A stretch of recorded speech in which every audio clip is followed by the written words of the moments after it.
Di accendere i riflettori del Giro d'Italia sulla città di Treviso è qualcosa di davvero bello che ci riempie di gioia, di orgoglio e di responsabilità perché vogliamo che tutto vada nel migliore dei modi.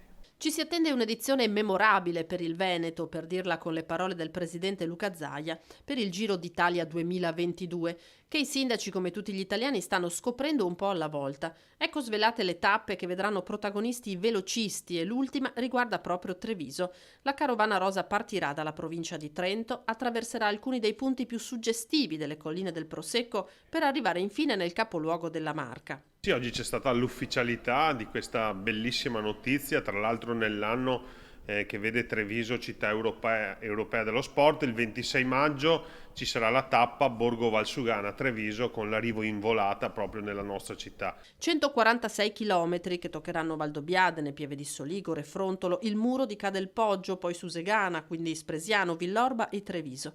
Una nuova opportunità sportiva ed economica per la provincia trevigiana. Ringrazio ovviamente la Regione Veneto, il Presidente Zaia, perché nelle tappe venete che porteranno alla conclusione del Giro a Verona c'è anche questo arrivo di tappa nella nostra città e Treviso ha nel DNA il ciclismo con dei personaggi straordinari come Fausto Pinarello che sono poi l'anima di questo sport nella nostra città. Quindi adesso ci prepariamo, cominciano i sopralluoghi e tutti gli aspetti logistici per accogliere nel migliore dei modi questa straordinaria manifestazione che chiamerà a raccolta tutti i trevigiani proprio per tifare i ciclisti che parteciperanno.